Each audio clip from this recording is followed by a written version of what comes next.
This type of rhetoric is extremely dangerous. And historically, where we have seen this, it has preceded horrific, horrific things. This week's specials with Miles Franklin Precious Metal Investments. 1 ounce 2021 Silver Britannias for only $3.75 over spot. And 2021 Silver Australian Kangaroos for only $3.95 over spot. Call us at 1-888-81-LIBERTY. That's 1-888-815-4237.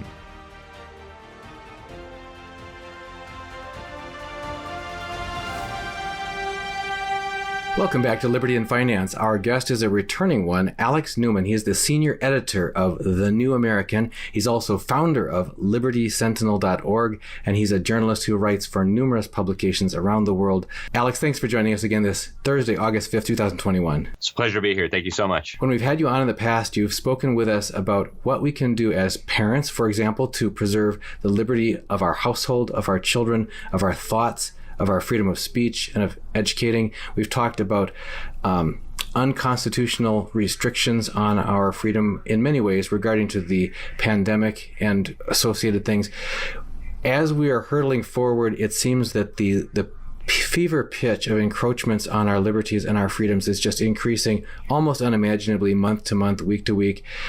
Could you guide us down perhaps maybe what are the top 3 or so things that are happening right now in our current world that are encroaching on our liberties and our freedoms, and then we'll talk about some remedies, actions that people can take so that we're not helpless, but we can actually reclaim our freedom. Yeah, well, thank you, Duncan. And I would say probably the thing at the top of everybody's mind, as it probably should be right now, is the medical police state that is descending on us quicker than I think anybody would have thought possible even just a couple of years ago. We went from 2 weeks to slow the spread and flatten the curve to now, hey, give us all your freedom. We're going to destroy your small business. We're going to eliminate your job. You're not going to be able to participate in society unless you accept an experimental injection that many leading experts have said is extremely dangerous, extremely risky. You're not going to be able to go outside or travel if you won't put a crazy diaper on your face. It's absolutely outrageous. They're trying to shut down churches. It's unbelievable what's happening. And I think this is probably the number one threat to freedom on the immediate horizon. And it is critical that people resist.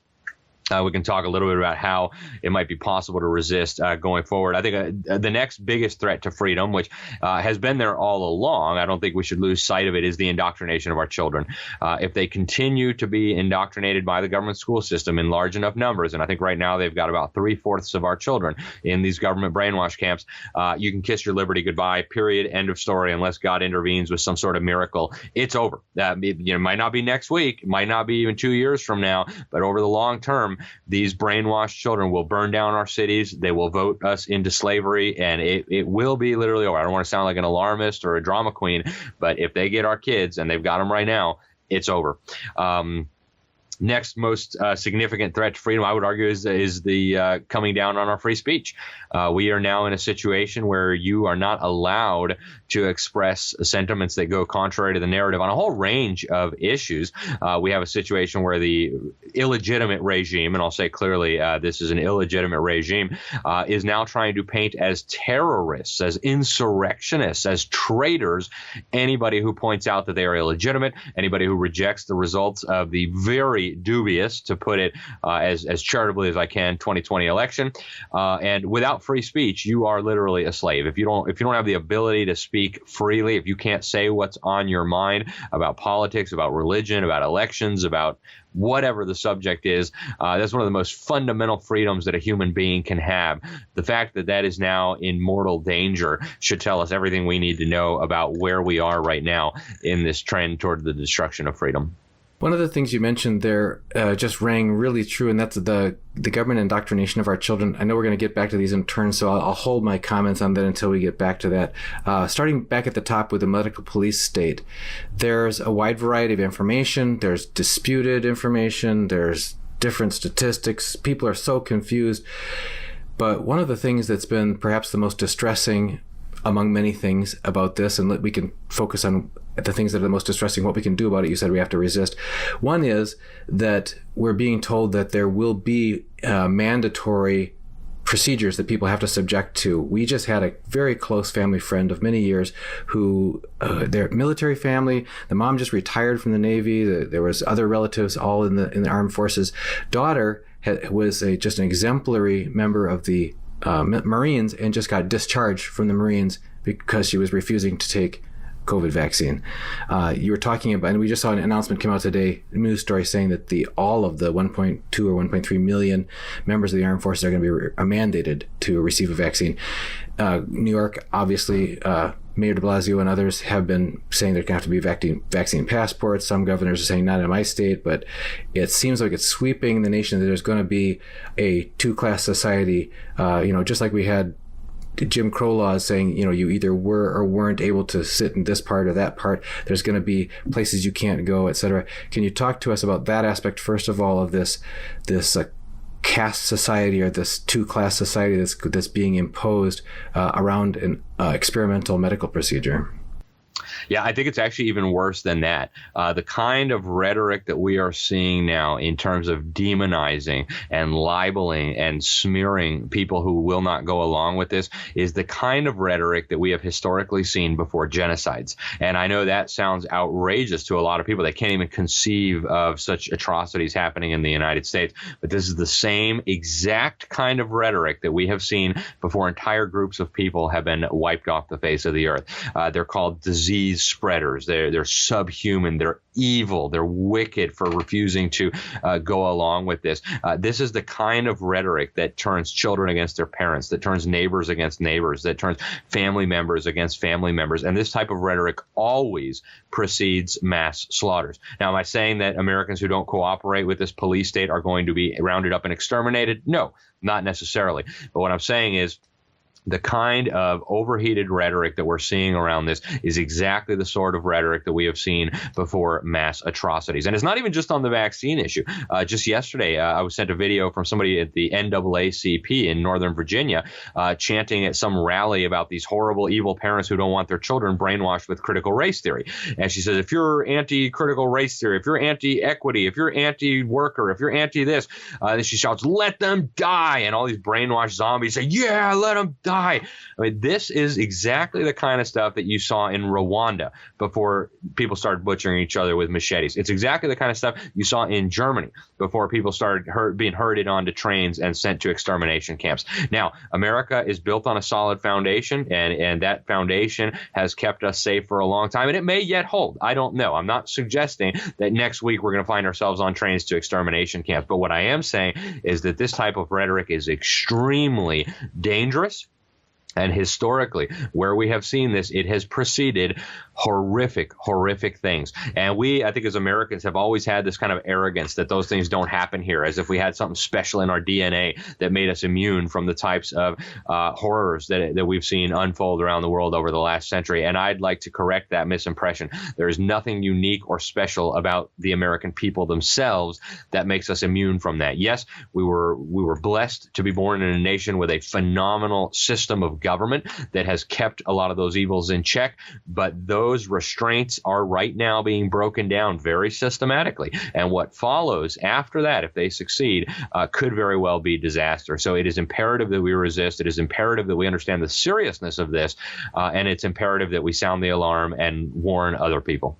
Another thing, in addition to the ostracization and division of people into different, divide and conquer of our people itself, and even pitting groups against, whether it's within families or generations, that sort of thing. We also have this strange phenomenon occurring where medical doctors who have desired to treat their patients and to alleviate, the risk of serious illness or death from this epidemic have been threatened. We've had our own personal doctor held up a letter on an interview we did with him from the governor of our state and the medical board of our state, saying that if you prescribe hydroxychloroquine to patients, you are at risk of losing your license. And so we've had this bizarre stifling effect on both medical doctors who want to either practice and treat their patients, or even talk about these things. We can talk about that later when we talk about free speech. What about that precedent that's being just completely blown away of freedom of people to either have medical privacy or to have, for doctors and patients to have a relationship where they seek the treatment that's best for the patient? Well, we are now seeing the corruption and the destruction of what was left of our medical system. Now, I would say even before COVID, our medical system was outrageous. It was totalitarian. It was wicked. It was designed for the benefit of government and major pharmaceutical interests and special interests, not for the well-being of the patient. And this reality, I think, has only been further exposed with what's going on with COVID. You would think medical decisions would, first of all, be something that would be very private and very personal. And yet now we're being told that we have to present our medical papers just to be able to operate in society. We are being coerced and bullied and terrorized into submitting to experimental medical treatments where we are not even allowed to consider for ourselves, with our doctor, with our family, the risks and the benefits of these medical treatments. We now have the Biden administration saying they're going to send strike forces door to door to find out about our medical status and whether we have accepted these experimental injections. We have the Biden administration allocating lawlessly, by the way, billions of dollars to sign up pastors and influencers and others to target people with vaccine propaganda. This is unprecedented in American history. It is going to end in disaster. In fact, right before we went on, I was on nationally syndicated radio with Brannon Howse, nationally known Christian radio broadcaster. And right before I went on, I got to hear the interview. He had Dr. Vladimir Zelenko, on his radio program. And Zelenko actually put out a genocide alert. He argued that the majority of the people who took these experimental injections were going to die in the not too distant future as a result of this. And he said this based on his observations of what is happening to these people's physical bodies. So we have leading medical authority. I mean, Dr. Zelenko was somebody that the Trump administration was consulting with on the COVID pandemic. We have leading doctors like Dr. Peter McCullough, who I interviewed, and that interview went absolutely viral, millions and millions of views. And he very rationally and reasonably, he said, look, if you look in the VAERS system, the government surveillance database, at this time when we did this interview, there were over 5,000 reports of death following the administration of these COVID injections. Well, he said, and he's correct, I did the follow-up, any normal medical product or vaccine or medicine, if there were 50 deaths reported in association with that medicine, it would be pulled off the shelf so fast your head would spin. Well, we had 5,000 associated with the COVID vaccine. Now we're up to over 11,000. The federal government itself funded a study out of Harvard, the Harvard Pilgrim Health Group. They funded this study. The federal government funded this study. This wasn't its own group doing it. And what they found was that less than 1% of all the adverse reactions are actually reported into the VAERS system. And less than 1% of all the deaths or severe allergic reactions are reported. I mean, you don't have to be a math whiz to do the numbers here. Any sensible, normal, rational person can look at those numbers and can say, all right, I've already had the COVID, or, I'm looking at the death rate of COVID, the side effects of COVID, and can come to an informed conclusion and say, you know what, I think I'm better off risking getting the COVID than taking the risks of these experimental injections. And yet that is not tolerated anymore, not just by the government, but also by the medical establishment. And I'd like to issue a reminder. After we started hanging Nazis after World War II for, among other things, their war crimes, their grotesque medical experimentation that was done without informed consent, many doctors and medical professionals swung from the gallows as well. Who could forget Dr. Joseph Mengele, right? There's a whole host of these doctors. And I would like to urge doctors in America with a word of caution. Don't go along with this. There's a very real chance that there will be accountability. You don't want to be caught up in that. So don't participate in things that you know are wrong, like forcing patients to submit to medical treatments against their will, like forcing patients to disclose private, confidential medical data against their will. These things are not just wrong, they are crimes. And doctors, you need to be the front line of defense for your patients and for your country. One of the things you mentioned there about the pressure that's on doctors and the culpability that we all face if we participate with coercion and something that's not based on actual science is the fact that we have doctors who've been trying to do the right thing that are being silenced. It leads into another thing you talked about the crackdown on free speech and science. So I guess I'm going to have to hold this question until we get to there about the non-scientific wave that we're basically seeing here. But I think when we get there, maybe you'll tell us how that relates to totalitarianism takeovers, because it can't tolerate science. It can't tolerate a lot of things.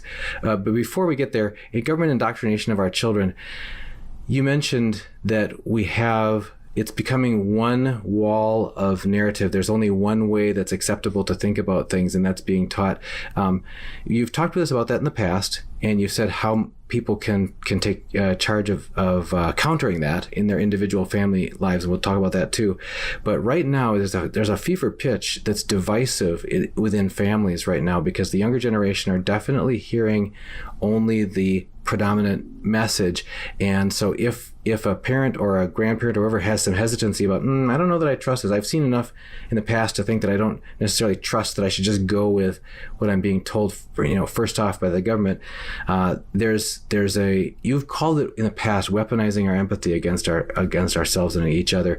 Can you talk to us about that divisiveness that's emerging between generations, between those who are in the public school system and only watch mainstream media versus those who maybe either homeschooled or have other life experiences that tell them, I want to be able to be a free thinker about this? We do see this dividing line, and I'm encouraged that the number of people who are increasingly well-informed is growing. One of the ways that we know this is just by some of the data that we're seeing. Gallup just released a survey just very recently, and they found that I think something like 47 or 48% of adult Americans said that they had been vaccinated. Well, considering the propaganda, considering the lies out of Washington, D.C., and the narrative that the fake media is putting out, that it's only a smaller group of fringe extremists, wacko, radical terrorists who don't believe them, you'd think that we're talking about a couple percent here that are not cooperating. And yet, according to Gallup data, and my guess is Gallup probably overinflated the number of people who said they were vaccinated, we're talking less than half of Americans have cooperated with this. So I think that's encouraging.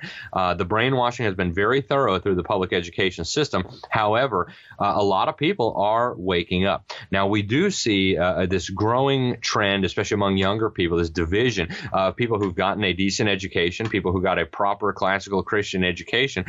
They are smart. They are well informed. They are well adjusted. They are able to communicate well with people of all ages. They were able to think things through rather than just having these kind of Pavlovian responses to trigger words like the victims of the government schools, who are literally being subjected to behavioral training. I mean, behavioral psychology, the same types of tactics that are used to train circus animals are being deployed against our children. So we're going to see this division. It's going to become more and more extreme. And at first glance, that looks ominous because obviously the vast majority of America's children are in these brainwash camps, and the vast majority of Americans are still, at least at some level, connected with the establishment media, whether that means turning on Fox News when they get home or whether that means listening to NPR and the radio while they're driving to work. The vast majority of Americans still have at least some tenuous connection to this psychological warfare masquerading as news and information and opinion and analysis.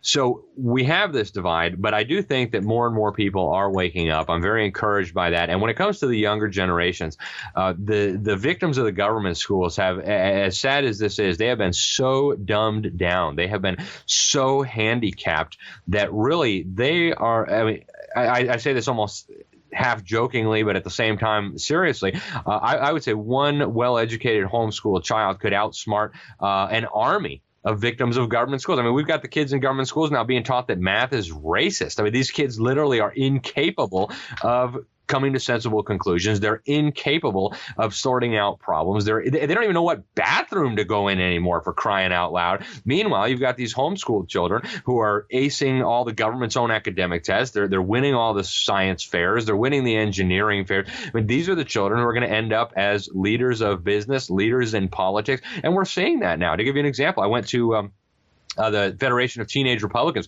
statewide event, and you had hundreds of people there. Wonderful collection of young people, and I mean, these are young people who love their country, who love the Lord, who want to preserve liberty. And I've done informal surveys of these groups. Almost every one of them is homeschooled. So these are the kids who are ultimately going to be the decision makers. These are the children who are going to start the companies, are going to be able to accumulate the wealth in the future. And that's going to be a stark division between the would-be slave class and the people who got a decent education. And parents, if you love your children, you want to make sure your children end up on the right side of that divide. You also mentioned the crackdown on free speech, and I want to throw into that same arena crackdown on science, or even an understanding of what science really is, because it baffles me recently whenever even people who are like the premier or pioneering researchers in a particular field say, look guys, this is how I see it. They get told, oh, this is false news, which is as though some barely college graduate fact checker at one of these social media networks is going to be more expert on it than a person who was a pioneer and they spent their entire career in the field, but they can get just get taken right off the search page, and they can get written out of Wikipedia. That was one that blew me away about 2 weeks ago. One of the founders of mRNA development treatment said he was coming out with his opposition to the current vaccine, and people were saying he wasn't qualified to make that statement, and they actually wrote him out of Wikipedia as one of the inventors of the mRNA technology. Anyway, so in the name of science, we're going to follow the science, we're going to follow the data, and yet if you listen to the claims, they aren't scientific claims that are being made. And that sort of thing is it's quite chilling. So can you talk to us a moment about what the state of the threat is currently, threat level to our free speech and to ability to even think rationally and to follow the actual science, and then how people are even being threatened to losing their jobs and so on. Even if they know the science and they know the data and they want to speak out, go ahead and let us know how you see that. And then when we're done with that, we're going to start talking about some of the remedies and resistance that we need to do. Yeah, well, it all comes back full circle. Let me give you an example when it comes right back to education. So the same people who developed Common Core, globalist elites from Bilderberg, Council on Foreign Relations, funded by Microsoft billionaire Bill Gates, I call him Bill Gates of hell, they also have developed a national science set of standards. They call it the Next Generation Science Standards. And I've looked through these, and so have other experts. And what we found is that these children could be sitting in a government school for more than 12 years. And if these standards are followed, and they've already been adopted by many states in this country, these children will never hear the term scientific method. Now, how in the world can you learn science without learning the scientific method, which is science at its most basic level, right? And I think the answer here is obvious. They don't want these children to understand science, because if they understood science, they would understand that God created the male and female. And no, there's not infinite genders. That's quackery. It's ludicrous. They would understand that the gas we exhale is not a toxic pollution. In fact, it's the gas of life. Plants require it for photosynthesis. As President Trump's climate advisor told me, Dr. Will Happer, on camera, the planet is starving for more CO2. They would understand that all of these pseudoscientific lies that they're being told, and we've seen this very clearly with COVID, are not science at all, right? And so when Nancy Pelosi says we must bow down to the science, when Biden says we're bowing down to the science, they're talking about an idol that they have created that has almost nothing to do with actual science in the traditional sense of the term. The science pioneered by people like Isaac Newton, right? A good Christian, incidentally. And this is by design, because they are now working overtime to shut down legitimate scientists. And this is across all fields. In climate science, I've seen it very clearly. I've been following the UN clown show around the world for over a decade at these UN climate summits. Real scientists are not welcome. Their opinions are, and even when a real scientist is working for the UN tells them that they're wrong, they're not welcome. Another clear example of this, I interviewed a guy who was reviewing the sea level stuff for the UN Intergovernmental Panel on Climate Change. His name was Dr. Niels Morner, a world-renowned geophysicist and scientist, expert on sea levels, had been monitoring sea levels for over 50 years at the time. And he said to the UN IPCC, look, this is wrong, guys. The sea level, first of all, you can't even talk about global sea level. There's no such thing as a global sea level. Second of all, to suggest that global sea levels are rising is simply untrue. I've been monitoring global sea levels. They're not rising. If anything, they're going down a little bit. Where are you guys coming up with this stuff? You absolutely can't publish this with my name attached to it. They said, okay, okay, then we'll publish it without your name attached to it. So he had to resign his position.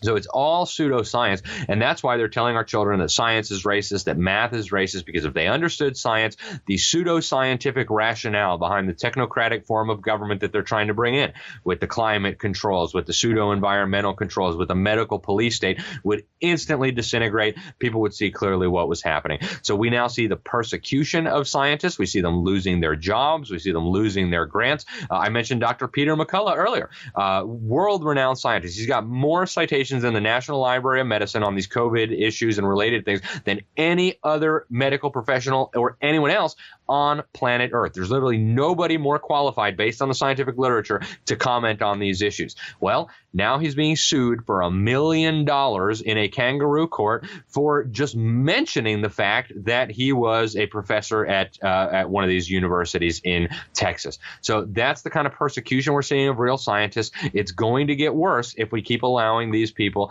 to get away with this. Well, we could go on because I think we've just scratched the surface. We said the top 3, but I know the list doesn't stop there. So let's start talking about some remedies that you can suggest so that people can resist, as you mentioned, and reclaim our freedom.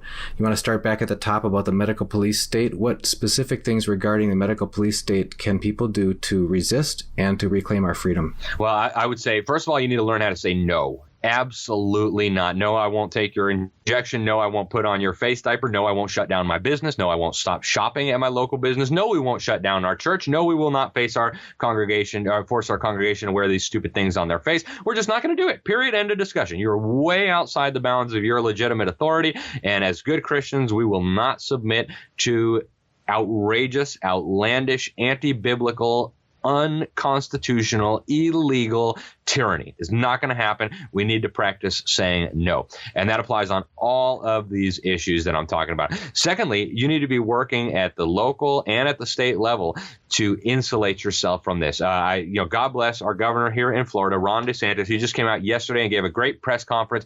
Herr Biden up in Washington, D.C., or obviously his handlers, the guy's having trouble reading off the teleprompters nowadays. But he said, if you're not going to do what I say, you need to get out of the way. And so our governor said, look, I'm not getting out of the way. I'm going to stand right smack in your way. You're not going to impose these things on the people of Florida. You're not going to take away parental rights. You're not going to force anybody to put a face diaper on. You're not going to shut down our economy. And I am going to stand in the way. We need governors in every state to take that exact position.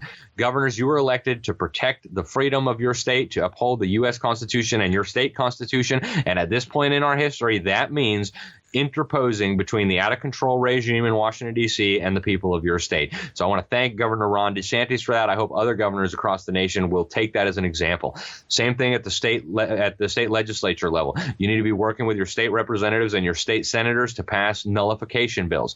We must not allow this tyranny in our states. We need to work at the local level, the county level, get a relationship with your sheriff. Call in Sheriff Richard Mack to do a training program for the sheriffs in your state. Get a conference together. He has trained hundreds of sheriffs across America on their role. Their role is to protect our God-given rights, not to enforce illegitimate decrees from a guy who stole the election sitting in Washington, D.C. Period. End of discussion. This has been settled by the Supreme Court. It's been settled in our Constitution. Sheriff works for the people of the county, and his job is to uphold the Constitution. That's what his oath says, not I will do what Biden says. So we need to work with our state and local officials to insulate ourselves to the greatest degree possible from these jackbooted thug tactics coming out of Washington, D.C. And we need to use legitimate authority, city government, county government, town government, and state government to protect our rights from the lunatics in Washington, D.C. So those are a few of the things that people can do to resist this medical police state. Florida's been doing it very well. We've passed laws saying we're not going to allow vaccine passports either for private business or for government.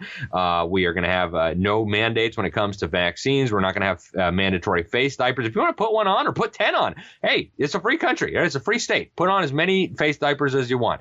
But in our state, that's not going to fly. We're not going to have mandates. And so regardless of what state you live in, even if you live in a liberal state, call up your state representative, call up your state senator. If they don't want to help, they need to get out of the way. You need to remove them at the next election.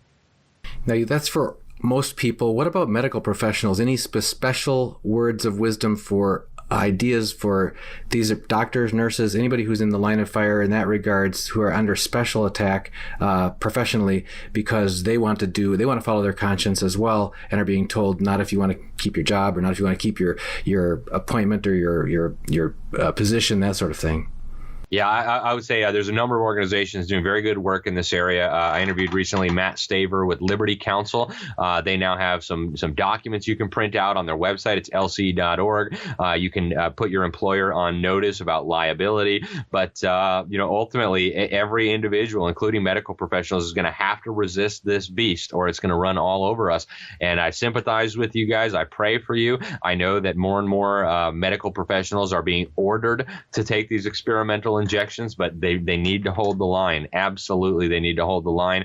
And there are resources available out there. Unfortunately, some of these kangaroo courts at the federal level have ruled against medical professionals trying to stand on their right of conscience, but we need to keep working. Okay, next major topic then, how we can stand up for our liberties in the area of government indoctrination of our children in the face of that behavioral training they're being subjected to. How do we resist? How do we reclaim our liberty there? Simple. Get the kids out of the public schools. Period. End of discussion. No ifs, ands, buts. Don't run for school board. Don't worry about signing a petition.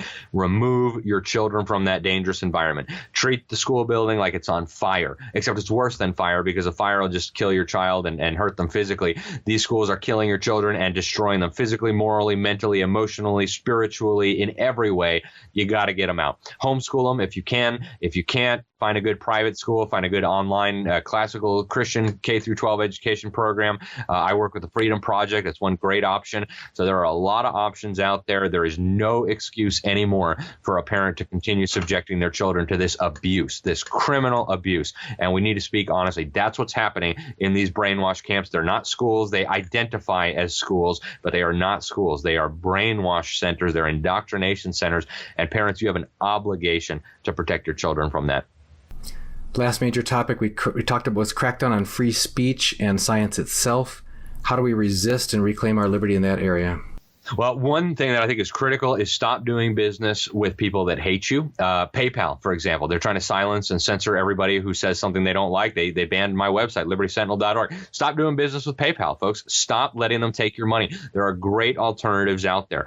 There are great social media alternatives to the fascist companies in Silicon Valley that were stood up with U.S. taxpayer money and are protected by the power of government and are massively subsidized by government. Stop spending your time on Facebook looking at their ads. That's where they're getting their money from. Go spend your time on Gab or on Parler or on MeWe or on Clout Hub, or pick something else. Get your friends and your circle of influence over there and quit wasting your time on these fascist big corporations. Also, I think we need to go back to technology that they cannot censor. Print magazines are a good one. Senior editor at the New American Magazine. If you're not subscribed yet, I encourage you to get a subscription. And once you're done reading it, give it to your neighbor. And once he's done reading it, tell him to give it to the pastor. And once he's done reading it, give it to your mayor and just pass it on. Google can't stop you from reading a physical magazine. Neither can the fascists at Fascist Book or Twitter or any of those things. So we need to go back to the way we used to get information out in the 80s and the 90s. Pamphlets, print magazines. I write for the Epic Times, a phenomenal newspaper, now the fourth largest newspaper in America. You don't need to depend on the New York Slimes and the Washington Compost. There are great alternatives out there to get accurate, good information. Stop supporting totalitarians. Start supporting the people that are trying to bring you the truth. This show that we're on right now, support Dunnigan. Help share this out. Send this link to people who you know, your neighbors, your friends, your pastor, whatever it is. That's how we're going to get the information out. Don't let them dictate the narrative. Don't give them any of your money. And when it comes to science, we absolutely must resist here. And part of that is going to be turning off the fake media, protecting our children from the indoctrination, and really educating ourselves, right? Before we educate others, we've got to educate ourselves on the basics. Make sure you're familiar with some of what's going on in the climate debate and the COVID stuff. Don't just depend on other people. Don't depend on Dunnigan and I or anybody else to inform you on these things. Do your own research. Try to avoid Google. Use DuckDuckGo is a decent one. The Brave just released a new search engine that so far seems phenomenal. Find alternatives to the big evil corporations that are trying to silence alternative voices and use those to educate yourself and your community.